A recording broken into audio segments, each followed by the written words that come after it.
Visítanos en nuestras redes sociales: Facebook, Instagram, Twitter, YouTube, TikTok, Spotify y en nuestra página web www.tvcomups.com. TVCOM, tu espacio interactivo. Visítanos en nuestras redes sociales: Facebook, Instagram, Twitter, YouTube, TikTok, Spotify y en nuestra página web www.tvcomups.com. TVCOM, tu espacio interactivo.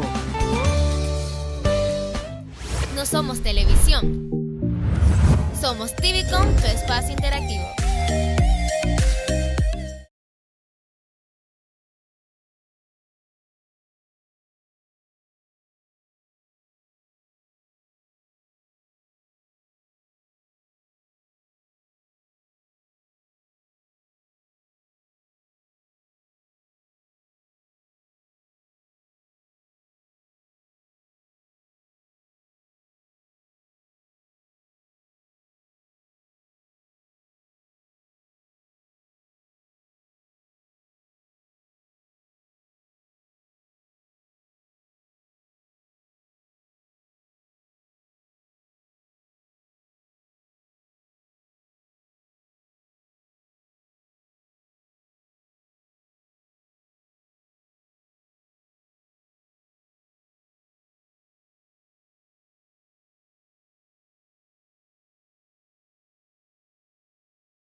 Mi nombre es Edgar Zurita, soy parte del equipo del 13º Festival Internacional de Poesía Iliana Espinel Cedeño 2020. Quiero darles a todos la más cordial bienvenida a esta entrevista, que es una iniciativa del Festival Internacional de Poesía Iliana Espinel Cedeño, junto con la Carrera de Comunicación Social de la Universidad Politécnica Salesiana de Guayaquil y de Radio de la Coyuntura, para llevar a ustedes estas entrevistas sobre temas de política, de la pandemia, de humanidad y de lenguaje. Presento a ustedes al máster Bismarck Arana, docente de la UPS y experto en temas políticos. Presento al máster Augusto Rodríguez, escritor y docente de la Carrera de Comunicación Social de la Universidad Politécnica Salesiana, quienes serán los entrevistadores de Noam Chomsky, lingüista americano, señalado por el New York Times como el más importante de los pensadores contemporáneos. Bien, muchas gracias,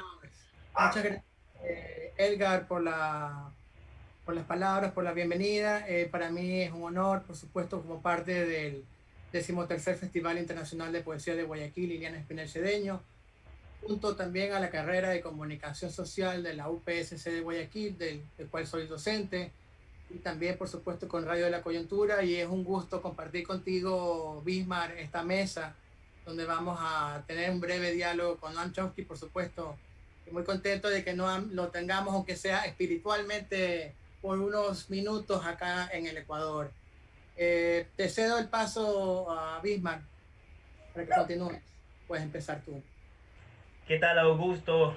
buenas tardes a Augusto, a nuestro invitado especial, a Noam Chomsky. Muchísimas gracias por haber aceptado nuestra invitación. A toda nuestra audiencia de TVCOM, por supuesto, pues del Festival Iliana y Espinel y de nuestro programa La Coyuntura. Muchísimas gracias por estar junto a nosotros en esta transmisión especial. Como les habíamos anunciado en nuestras redes sociales, un invitado de lujo, ¿no? Noam Chomsky, lingüista, politólogo, escritor, bueno, una personalidad muy importante para el mundo entero. Augusto. Sí, bueno, como te digo, muy contentos de estar aquí. Arranquemos contigo, Bismarck, con tu primera pregunta. De ahí yo me sumo con mis preguntas. Estamos listos. Por supuesto, muchísimas gracias, Augusto, por la apertura. Y bueno, pues nuestro invitado es un especialista en geopolítica, como les anunciábamos, también es un especialista en la política en sí, no solamente pues política internacional, sino todos los aspectos que abarca esta temática, ¿no? Y justamente quiero iniciar con un tema muy importante en ese sentido, porque actualmente se habla mucho en esta sociedad del siglo XXI, se sigue hablando mucho de las ideologías, se habla de izquierdas, de derecha, de los sistemas políticos, sociales y económicos que aplican los diferentes países en el mundo, ¿no? Sobre todo en esta parte del continente, en esta parte del mundo, en América Latina se habla mucho de ideologías. Para nuestro invitado, ¿cuál de estos sistemas le ha hecho más daño al mundo? ¿Cuál de estos sistemas políticos ideológicos le ha hecho más daño al mundo? In the 21st century, society keeps talking about ideologies, left-wing and right-wing, talking about political, social, and economic systems that countries employ, especially in Latin America, when ideologies are very much discussed. Which of these systems has done the most harm to the world?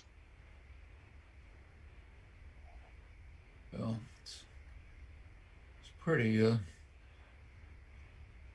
let's not talk about the world. That's too complicated. Let's talk about Latin America. So, which system has done the most damage to Latin America?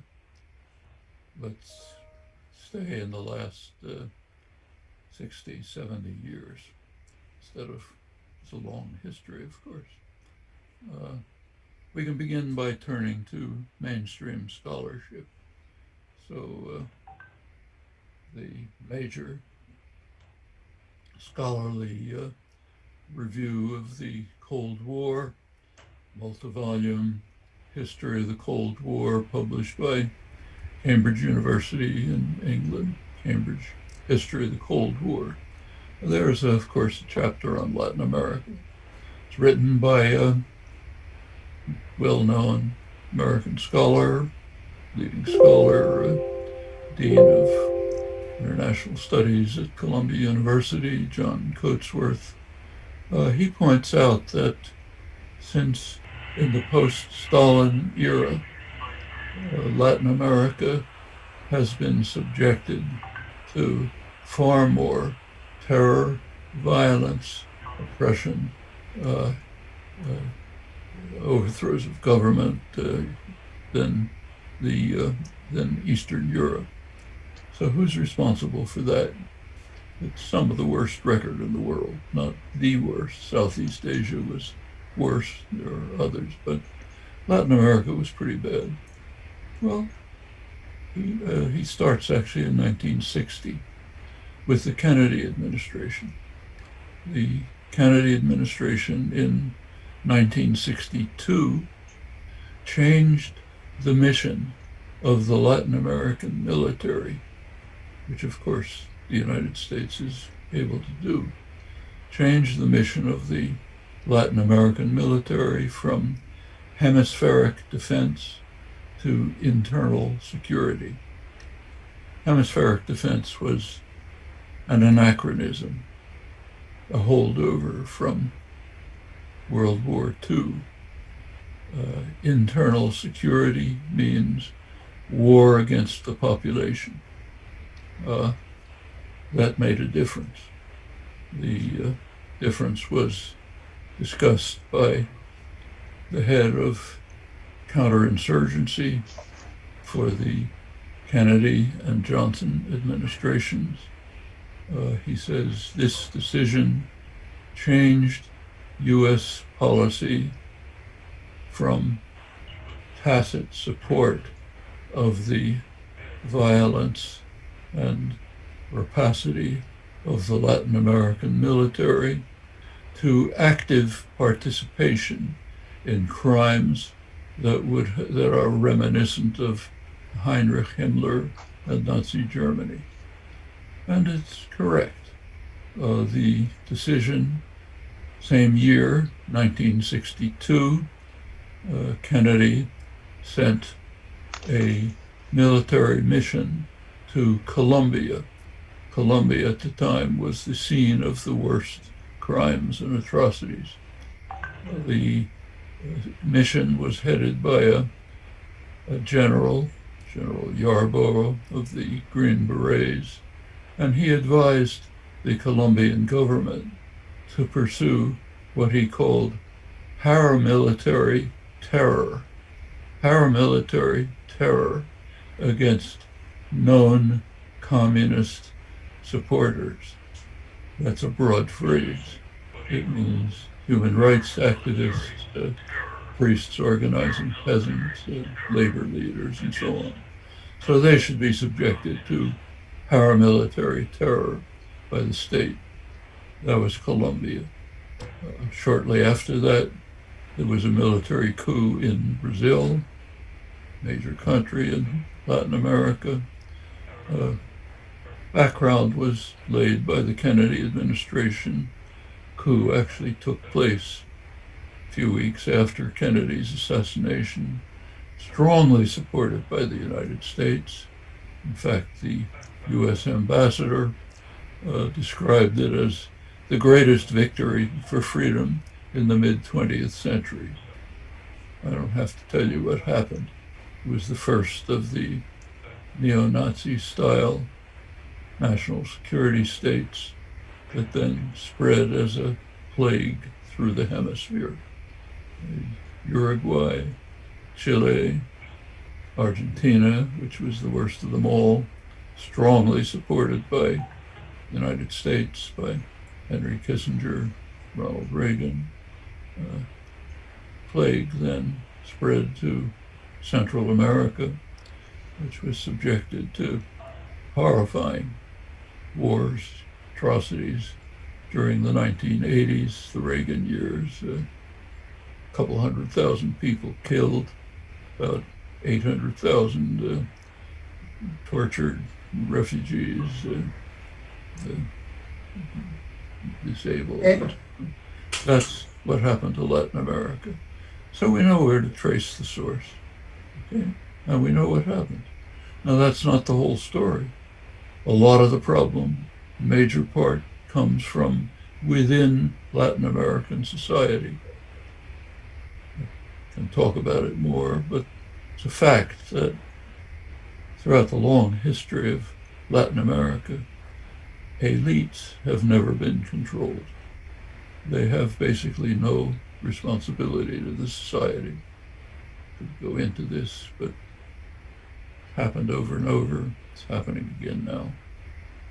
So that's Latin America. We can talk about other parts of the world. Bueno, primero no hay que hablar de todo el mundo, simplemente solo de Latinoamérica.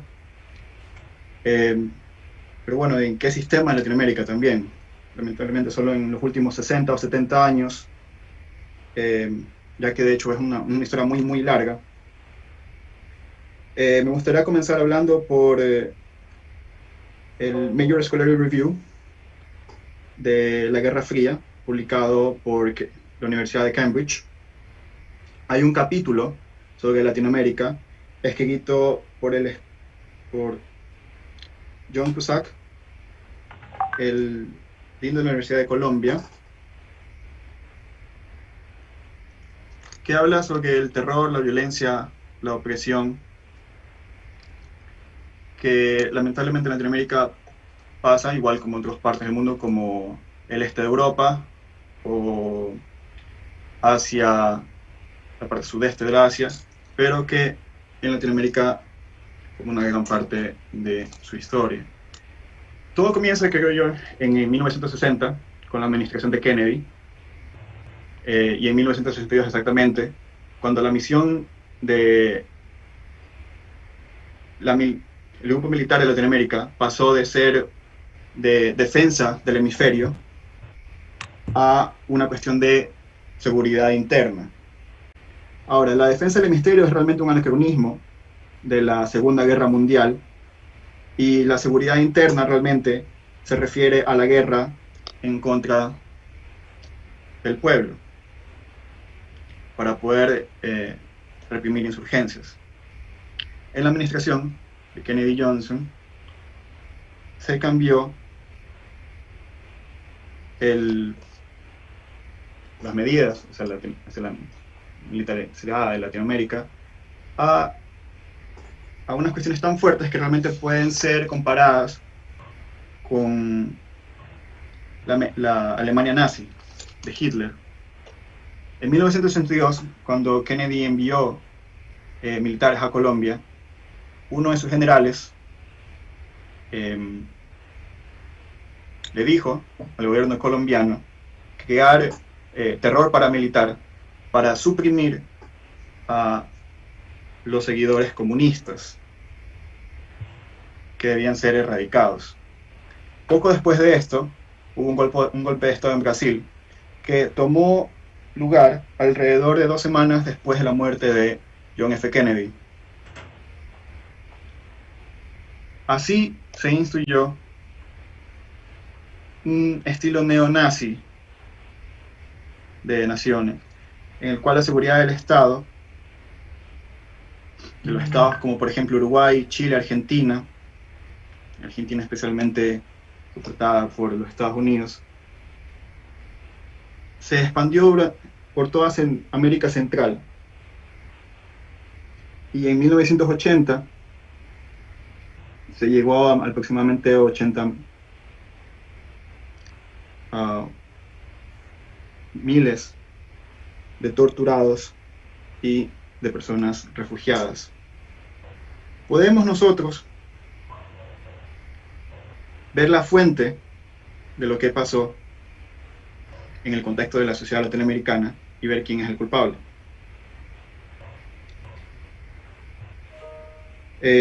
Otro de los problemas es que las élites, que en la historia de Latinoamérica las élites nunca han sido controladas, y esto sigue pasando y se sigue repitiendo.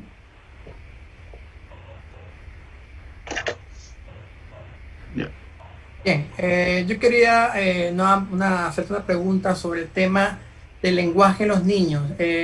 Una de tus últimas entrevistas hablas de la importancia de la creatividad en el trabajo del lenguaje con los niños, pero me da la sensación como que ahora, tal vez como lo que hemos vivido o el mundo se está enfrentando a grandes problemas, podríamos decir, como que ahora es más importante que nunca. ¿Es así? ¿Por qué? ¿Por qué lo ves así?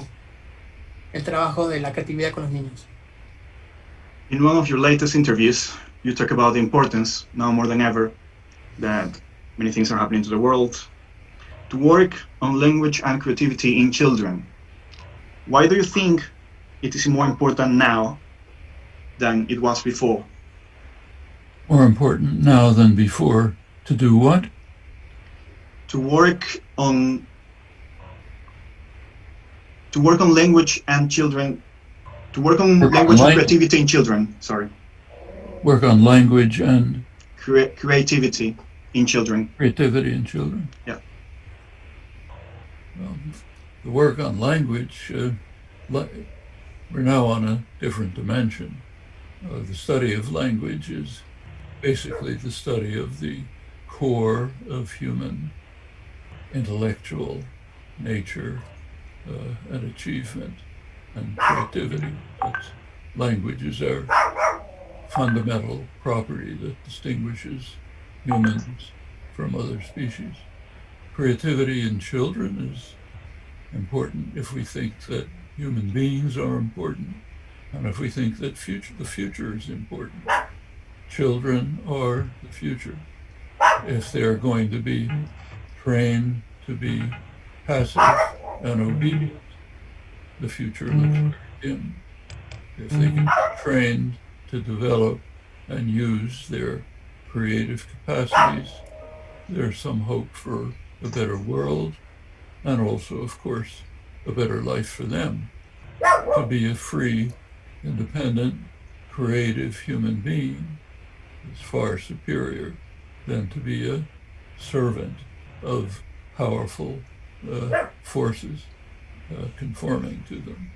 So I think the answers are straightforward. Bueno, creo que es como una dimensión completamente diferente del estudio del lenguaje, lo que está en el centro del ser humano, de su capacidad intelectual y creativa. Creo que es fundamental la propiedad que distingue, una propiedad nos distingue de los otros animales, y que la creatividad en los niños es muy, muy importante. Sí, y nosotros creemos que la creatividad de los niños es importante porque el futuro realmente es importante. Obviamente, los niños son el futuro. Y creo que hay una necesidad de usar nuestras capacidades creativas para mejorar al mundo, para que sea más libre, más independiente, y los chicos se conviertan en seres humanos creativos. Y me parece que eso es mucho mejor a que sean esclavos de los diferentes sistemas. Y creo que la respuesta es bastante directa. Misma. Perfecto. Noam, siguiendo un poco con lo que nos había respondido en la primera temática sobre las problemáticas de los sistemas, específicamente en Latinoamérica, ¿considera que los acontecimientos vividos actualmente en este siglo XXI son resultados de lo que fue la Guerra Fría en el siglo XX? Estas problemáticas las podemos enmarcar justamente como resultado de esta Guerra Fría y podríamos considerar que la misma no ha finalizado en el mundo. So, following up with a question of the systems, do you think that all the events that have occurred so far in this century are a consequence of the Cold War? Do you think that the world is still immersed in this conflict that started in the second part of the 20th century? And that we're still living a Cold War? I would personally look at it a little bit differently. The Cold War was the consequence of more fundamental issues, and those fundamental issues remain after the Cold War. The fundamental issue is who is going to dominate the global system. The Cold War was a struggle over that. The United States emerged from the Second World War with overwhelming power, far beyond what any state had ever had in the past. Didn't control everything. There were parts of the world that were not controlled by the United States. Russia was not, and its satellites were not controlled by the United States. That's the basis for the Cold War. The U.S. committed itself immediately to trying to erode and undermine the parts of the world that were not subject to U.S. power. That included Russia. The original policies were to ensure the erosion and disappearance of Russian power so that U.S. power would extend over the entire world. When China achieved its liberation in 1949, it, of course, became an enemy. Problem is how to overcome China's power. And it extended to the rest of the world, too. Take Cuba. In 1959, Cuba finally achieved independence. Before that, it had been basically a U.S. colony. Within months, the U.S. moved to overthrow the government. Still trying to this day. Campaign of terror, economic strangulation, invasion, and the reason is explained by internal documents. One very good thing about the United States is it's a very free society by comparative standards. We have very rich internal records of planning which are available. Now we can understand the thinking that led to the policies. So why try to destroy Cuba? 60 years ago, almost, State Department explained, Cuba is carrying out successful defiance. That's the phrase. Successful defiance of U.S. policies that go back to the Monroe Doctrine in the 1820s. The Monroe Doctrine established the right of the United States to dominate the hemisphere. U.S. was not powerful enough to achieve that at the time. Britain was the major world power, but it was recognized that British power would decline, U.S. power would grow, and sooner or later the U.S. would be able to dominate the hemisphere. Well, Cuba was carrying out successful defiance of that policy. Therefore, Cuba has to be destroyed. We find this over and over. It's out of these policies, duplicated by Russia within its much smaller domains. It's out of these policies that the Cold War arises. But after the Cold War, the same policies remain. So we continue. Why is Iran an enemy? Well, Iran is engaged in successful defiance of U.S. policies in the Middle East. Therefore, we have to destroy the Iranian regime, torture the population, and so on. The same is true of any other country. That's great power politics. Great power wants to be dominant, global hegemon. U.S. happens to be overwhelmingly more powerful than anyone else since the Second World War, so it has been in the lead of carrying out these programs. Earlier years it was Britain and France. They were displaced by the United States during the Second World War. So I think the Cold War is called an epiphenomenon. It's the result of something else, and that something else persists. Bueno, realmente, muy personalmente, yo lo veo de una manera diferente. Creo que la Guerra Fría realmente fue una consecuencia de unos problemas fundamentales, como lo es, por ejemplo, quién va a dominar el sistema global. Los Estados Unidos emergió luego de una Segunda Guerra Mundial con una fuerza increíble, pero no controló todo. Habían partes en el mundo que no eran controladas por los Estados Unidos, como por ejemplo lo fueron Rusia y sus satélites. Los Estados Unidos trataron de que aquellos otros poderes no surgieran, y todo aquello que no era parte o estaba bajo el control de los Estados Unidos no debería o no podía surgir a sus ojos, ya que ellos querían extenderse hacia todo el mundo.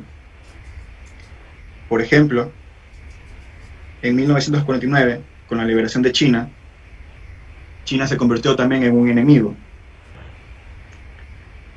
Otro ejemplo también puede ser Cuba, en 1959, cuando finalmente consiguieron su independencia, y antes de eso realmente podrían ser consideradas una colonia de Estados Unidos.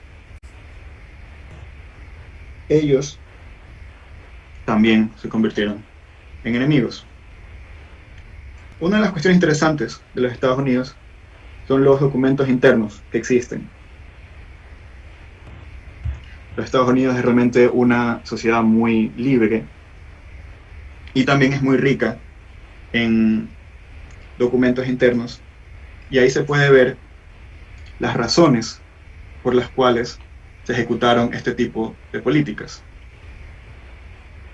Hace 60 años, Cuba estaba llevando a cabo a lo que se denominó como un desafío exitoso, que estaban exitosamente desafiando las políticas de los Estados Unidos. Y esto va mucho más atrás, al año 1820, cuando la doctrina de Monroe le dio el derecho a los Estados Unidos de dominar este hemisferio. En ese tiempo, el Reino Unido, Inglaterra, era el poder más grande en el mundo, pero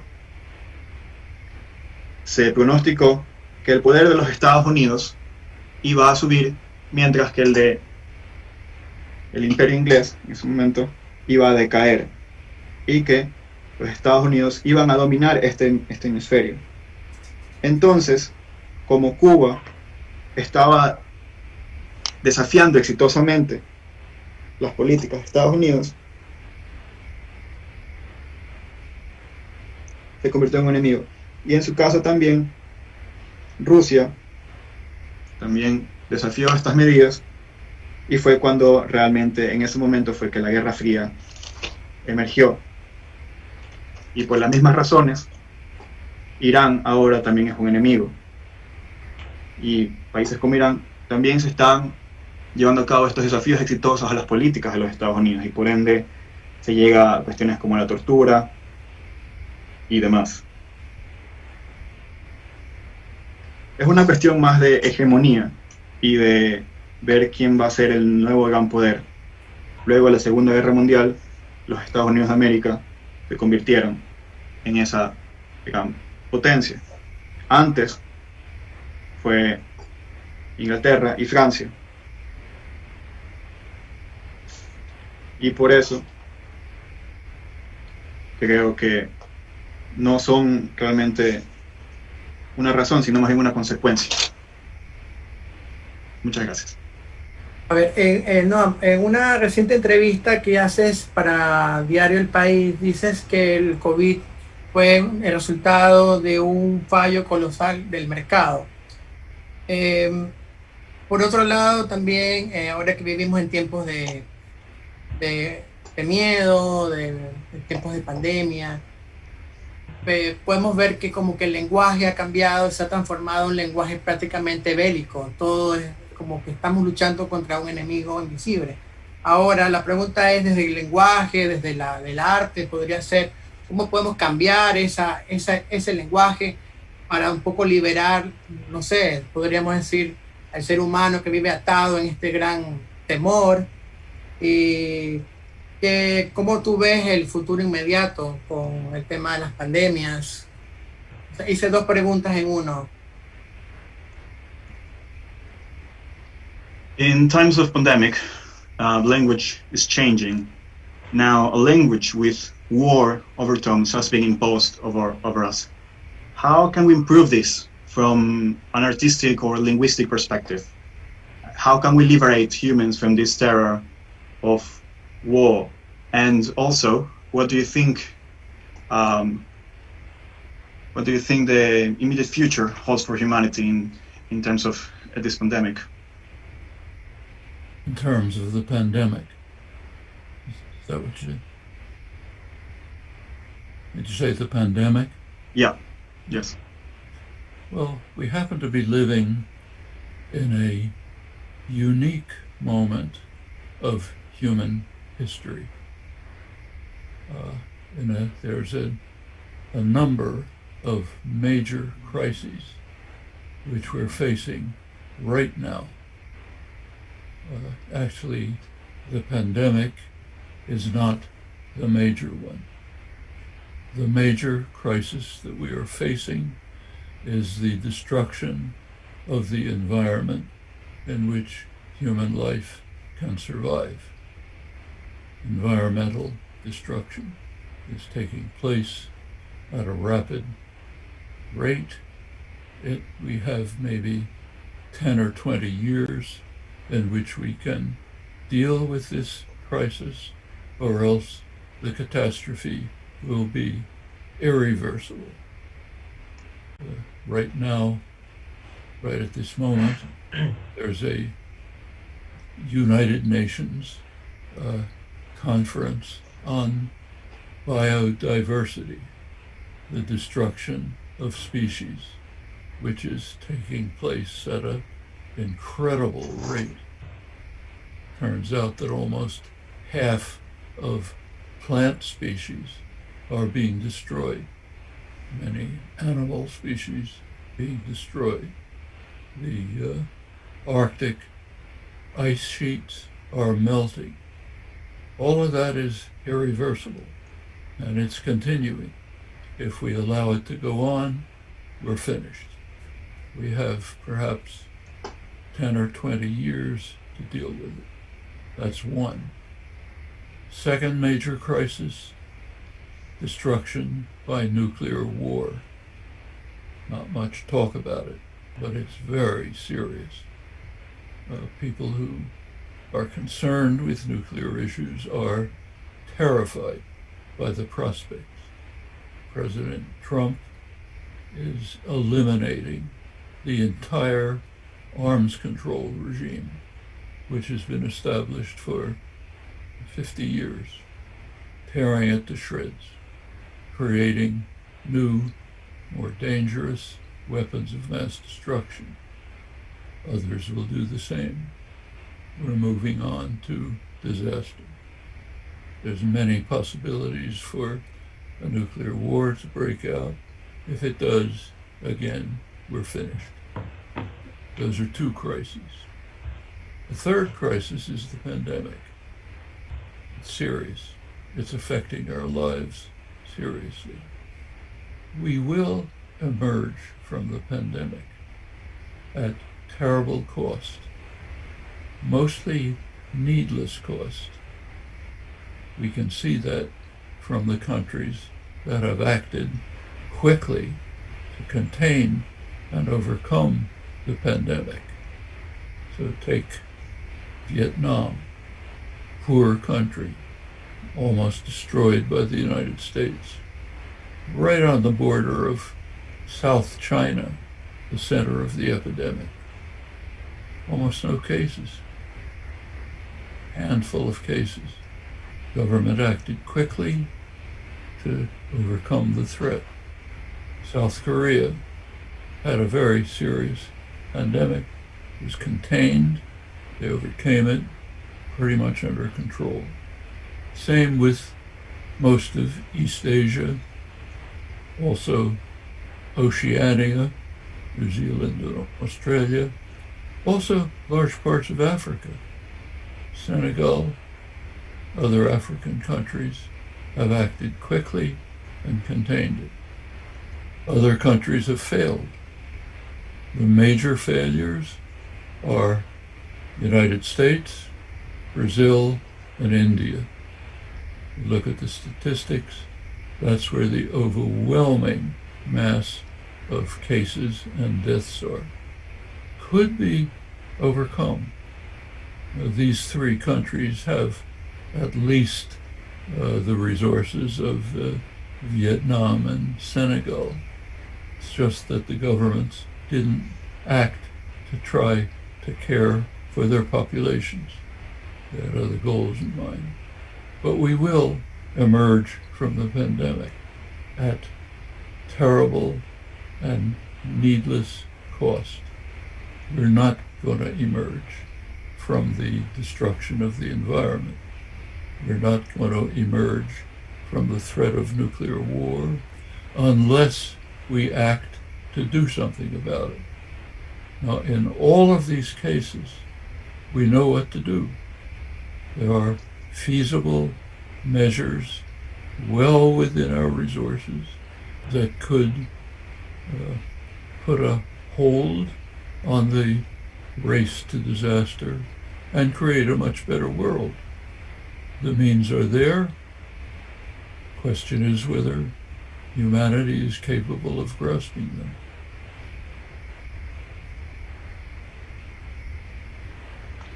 Ok. Creo que estamos viendo un momento único de la historia humana, con el número de grandes crisis que están pasando en el momento. Creo yo que la pandemia no es la más grande. Creo yo que la destrucción del medio ambiente es la más grande. En 10 o tal vez 20 años no habrá manera de arreglar esta crisis y se convertirá en irreversible. Al momento, las Naciones Unidas mantienen una conferencia sobre la conservación de la biodiversidad, ya que la mitad, gran número de las especies de plantas y de animales están siendo destruidas. La segunda crisis más grande del momento, creo yo, es la destrucción por una guerra nuclear. Y mucha gente está terrificada, siente terror por lo mismo. Lamentablemente, el presidente Trump ha levantado las limitaciones para construir nuevas y más dañinas armas de destrucción masiva. Lamentablemente, si esto llega a pasar, todos estamos jodidos. La tercera crisis vendría a ser la pandemia. Y creo que realmente todos sí vamos a emergir luego de la pandemia. A un gran costo, eso sí. Ya que algunos países muy pobres serán completamente destruidos. Ejemplos que ya fueron destruidos al sur de China. Pero hay otros países, por ejemplo, como Sur Corea, países del este asiático, países de Oceanía como Australia y Nueva Zelanda, o Senegal. Esos países que han actuado realmente rápido y que han logrado contener la pandemia. Sin embargo, hay otros países, como por ejemplo los Estados Unidos, Brasil e India, en los cuales las estadísticas dicen que la mayoría de casos provienen de estos países, en los cuales sus gobiernos no han querido o no les ha importado actuar en pro de su población y que han tenido otras cuestiones en sus cabezas. Nosotros sí vamos a emergir luego de la pandemia, pero lamentablemente no vamos a poder emergir luego de la destrucción del medio ambiente, ni tampoco luego de una guerra nuclear. Los seres humanos, después de todo, sí tenemos los recursos y la capacidad para poder emergir de todas estas crisis, pero lamentablemente es una pregunta de que si lo vamos a hacer o no. Bueno. Perfecto, muchísimas gracias Noam y gracias a toda la gente que está sintonizándonos a través de las diferentes redes sociales. Muchísimas gracias a toda la comunidad de la Universidad Politécnica Salesiana y a todos nuestros seguidores a través de TVCOM y por supuesto el Festival Iliana y Espinel edición 2020 y por supuesto la coyuntura, ¿no? Siguiendo con esta conversación muy interesante con un invitado muy especial, quería justamente partir de la respuesta que nos acaba de dar, ¿no? Acerca de la pandemia y todo lo que ha dejado, ¿no? Y teniendo en consideración la respuesta que dio, y él hablaba pues del papel de Estados Unidos y de su presidente Donald Trump. ¿Qué le espera al mundo si se presenta una eventual reelección de Donald Trump? ¿Cuáles serían los resultados que esto emergería en el mundo y sobre todo Latinoamérica? en lo político y económico, teniendo en consideración el escenario lamentable que durante el 2020 hemos vivido aquí en el mundo? Okay, so what do you think that will await the world in terms of politics and economics, especially after the US elections and in the possibility that Donald Trump is re-elected? What do you think will be the impact of that such thing will have in the world?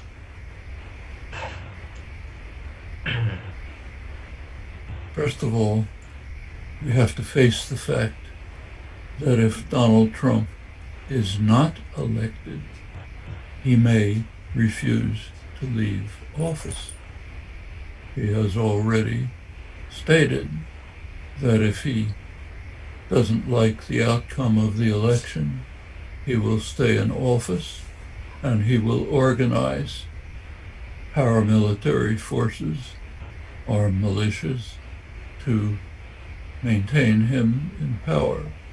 That is taken very seriously in the United States, not only in extensive commentary in the major media and journals, but even within the military, which may be called upon to intervene.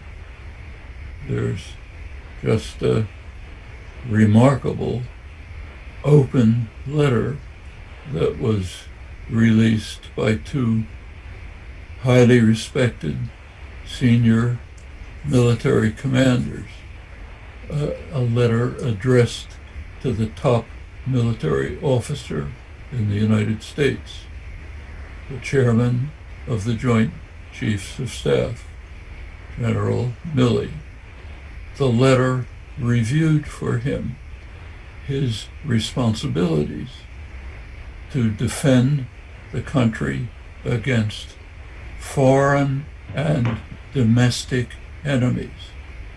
In this case, a domestic enemy.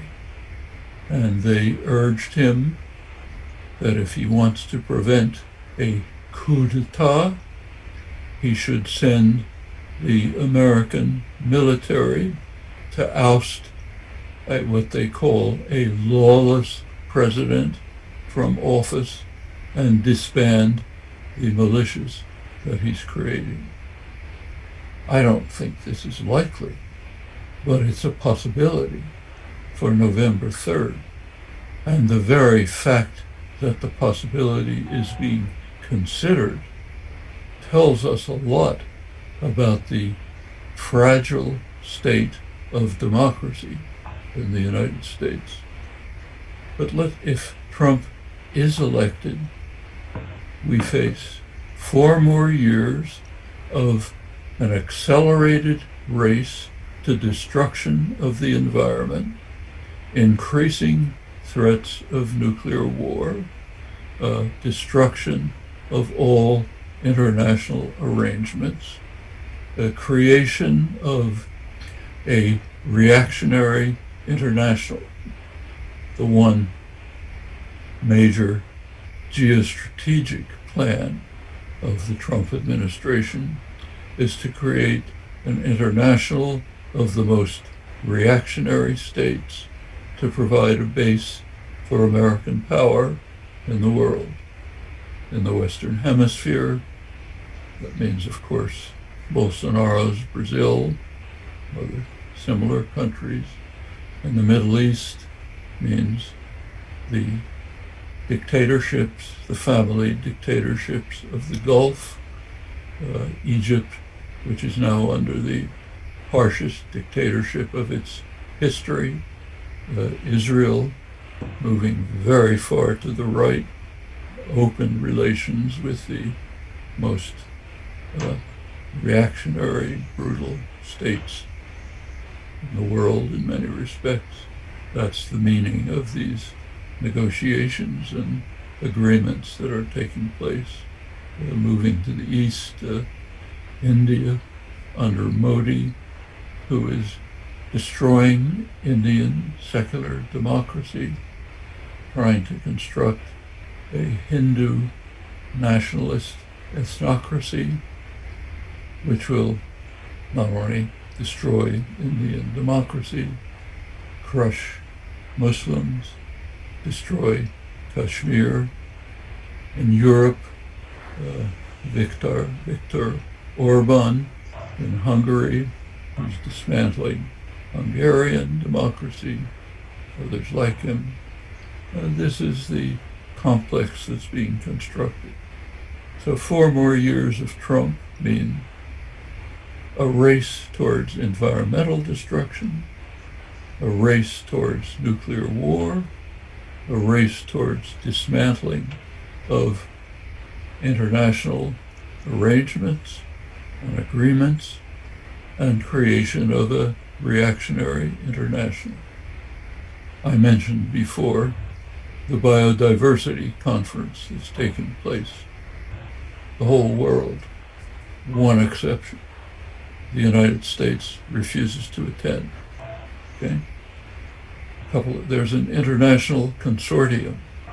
It's called COVAX, C-O-V-A-X, International Consortium, working on cooperative development of vaccines and arrangements to ensure that if vaccines are available, they'll go to people who need them.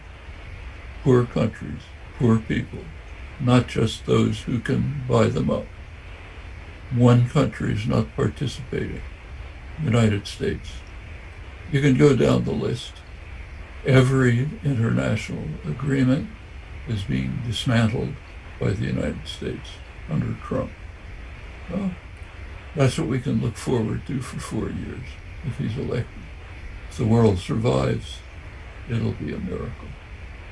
Environmental catastrophe alone strongly suggests that 4 more years of Trump's policies are to maximize the use of fossil fuels, including the most destructive, and to eliminate the regulatory system, which to some extent limits their lethal effects. 4 more years of that, we may very well pass by irreversible tipping points. At the very least, the chance of dealing with crisis in the brief time available will be sharply reduced. Trump's election will be a catastrophe. If he refuses to leave office, we don't know what will happen. There might be something like a coup d'etat, the kind that Latin America is familiar with.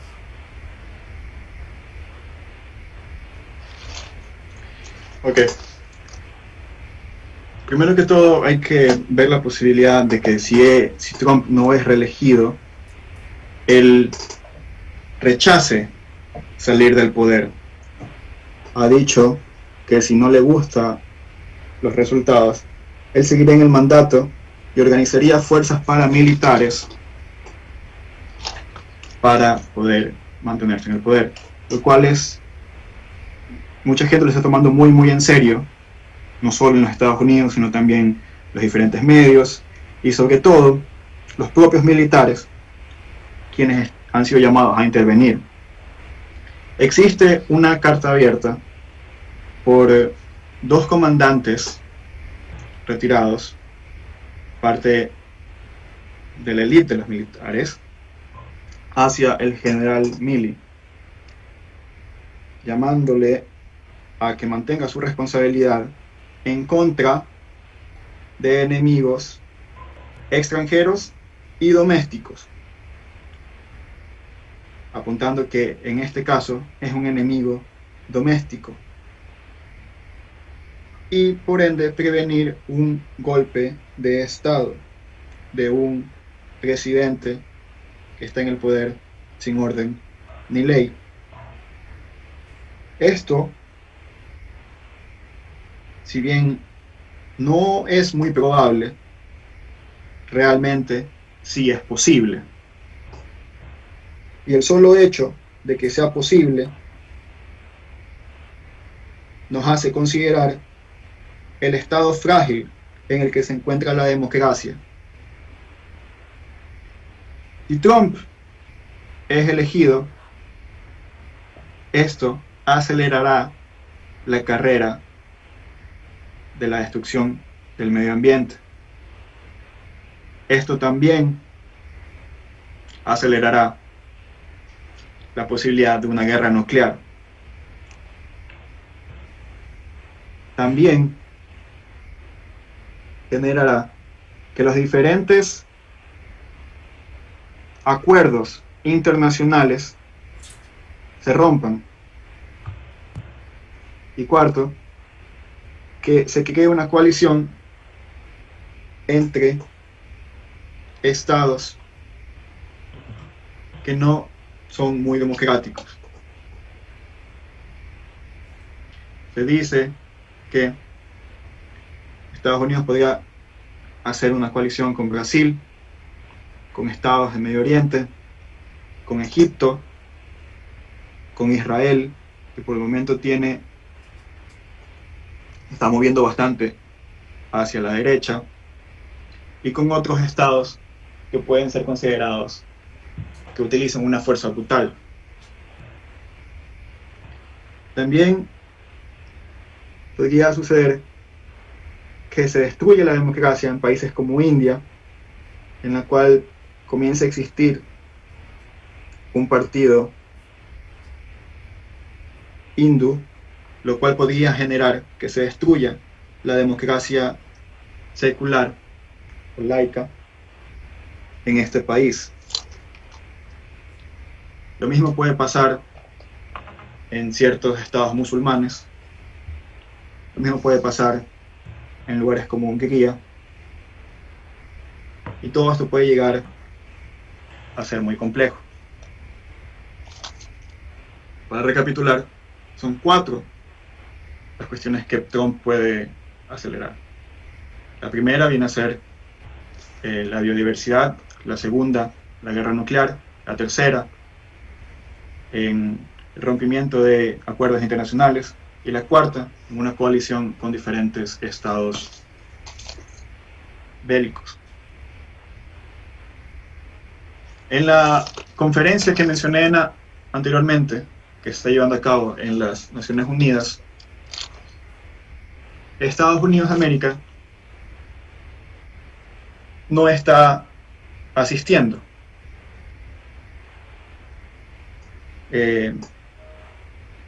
Esto es un problema, ya que se está tratando de desarrollar una colaboración con el tema de las vacunas, para que de este modo, empresas como COVAX puedan hacer que las vacunas estén disponibles para gente pobre y no solo para aquellos de las ricas élites. Y lamentablemente, Estados Unidos no está atendiendo a esta conferencia. Si el mundo sobrevive, será un milagro, ya que 4 años más de las políticas de Trump se consideraría una destrucción al medio ambiente por su uso de combustibles fósiles, y podría llegar a un punto irreversible. La reelección de Trump sería una catástrofe.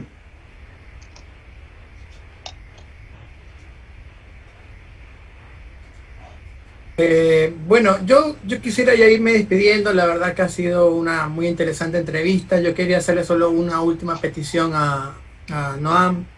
No sé, tal vez se ha enterado de que Guayaquil fue una de las ciudades, el Ecuador, pero Guayaquil fue una de las ciudades que fue más golpeada dentro de Latinoamérica por el COVID. Si podría mandarles un breve mensaje a la gente que nos sigue, a los guayaquileños, gente de Ecuador, ¿qué mensaje le daría, como tal vez de esperanza, o qué es lo que pueden recibir a futuro?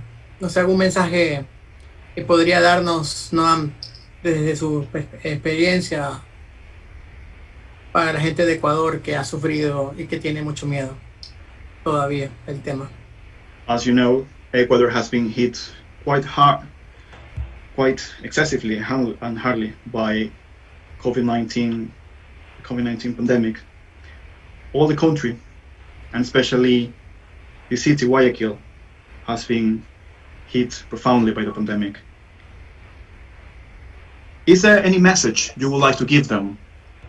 A message maybe of hope, of what the future awaits for them, that you could share with us and share with the whole country? Well, I mentioned the reactionary international that the Trump administration is constructing. That's not the only international. There's another one. There's a progressive international. It just had its first international meeting a few weeks ago. It's based on the Bernie Sanders movement in the United States, a very powerful popular movement, and a counterpart in Europe. It's called DiEM25, DIEM25, founded by Yanis Varoufakis. It's a transnational European movement working throughout Europe, running candidates in parliamentary elections, European Parliament, activist work. Its goal is to preserve what is valuable in the European Union and to overcome the very severe flaws in the European Union. Those are the two bases for the international. It includes many voices, many participants from the South, the global South, South Asia, Latin America, elsewhere. Its first meeting a few weeks ago was in Iceland, where the Prime Minister is a member of the directors. That's another international. The first international, reactionary international, has the power of states. The progressive international has the power of people.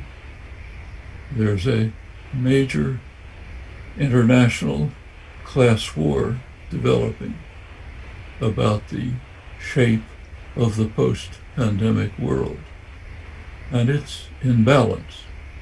There are powerful popular movements that want to change the world, create a much better world, overcome the crises, move forward towards a decent, civilized human existence, which we care for people, and policy is directed to the needs of people, not the needs of profit for a tiny few. There's the reactionary international, which wants to ensure that the world that emerges from the pandemic will have all of the profound criminal elements that created the current situation, and will emerge in an even harsher form with governments that are more repressive and more controlled. Which of these forces will win? That's up to you. Nobody can predict. That's up to people like you all over the world. Is it a hopeful sign? I think so. It means there's a lot of hope if people grasp the opportunities that exist.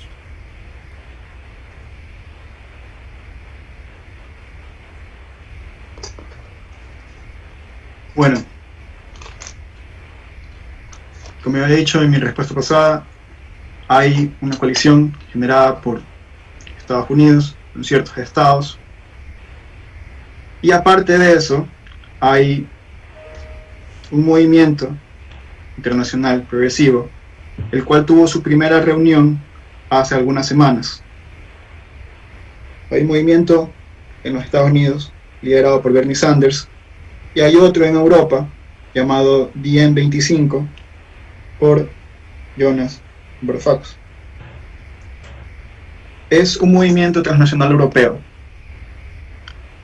que lleva a cabo elecciones para candidatos del Parlamento y demás. Es un movimiento que trata de preservar aquello que es importante y que trata de arreglar los fallos en la Unión Europea. Este movimiento incluye muchas voces de lo que se puede llamar el sur global, como lo es Latinoamérica o el sureste de Asia. Y ya hay, por ejemplo, presidentes, como lo es el presidente de Islandia, el cual ya es parte de este movimiento. La primera coalición que les mencioné, la de Estados Unidos con otros estados, es eso, es una coalición entre estados. La segunda que les mencioné es un movimiento de la gente, de las personas, que va a tratar de mejorar el mundo luego de la pandemia. Lo que quiero decir es que hay movimientos poderosos para poder mejorar al mundo, para que sea más civilizado, más humano. Que sí hay movimientos que tratan de ver las necesidades de las personas y no el bolsillo de unos pocos. Que sí hay movimientos que tratan de asegurar que este mundo resurja. Y la pregunta es, ¿cuál de estas dos fuerzas va a ganar? Mi respuesta es que está todo en nosotros.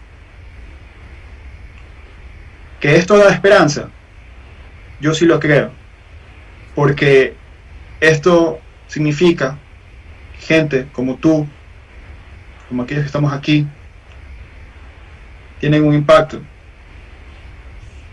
y que podemos mejorar el mundo y darle más oportunidades.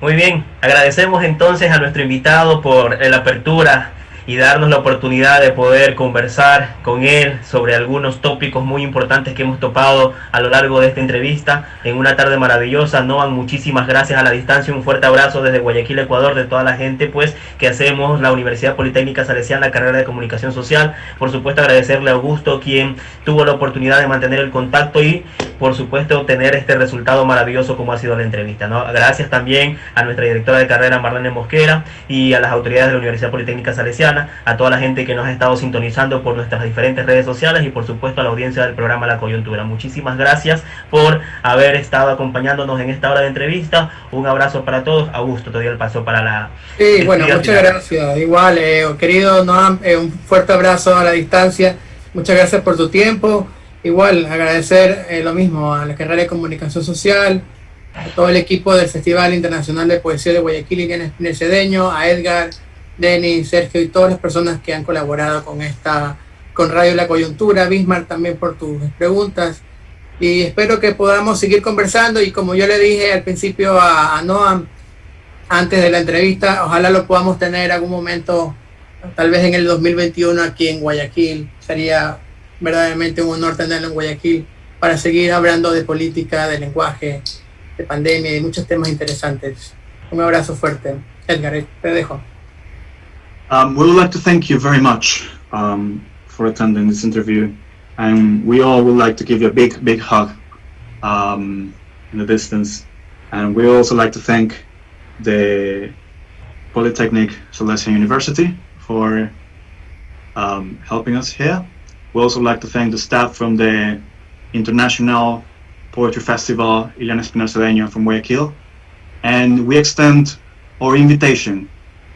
And it'll be a great honor for us to have you here next year, hopefully, and to have you here and keep sharing with us. And that'll be it. Thank you very much for everything. Thank you very much.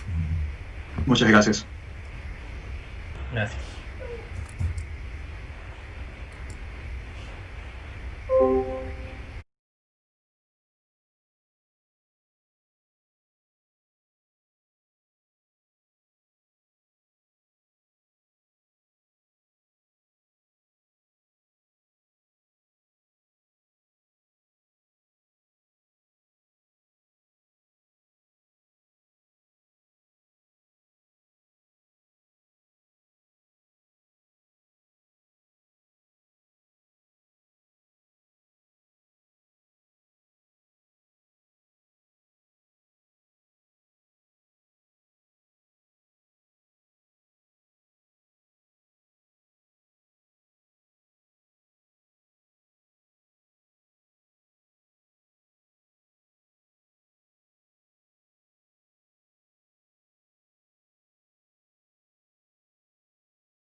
Visítanos en nuestras redes sociales: Facebook, Instagram, Twitter, YouTube, TikTok, Spotify y en nuestra página web www.tvcomups.com. TVCOM, tu espacio interactivo. Visítanos en nuestras redes sociales: Facebook, Instagram, Twitter, YouTube, TikTok, Spotify y en nuestra página web www.tvcomups.com. TVCOM, tu espacio interactivo.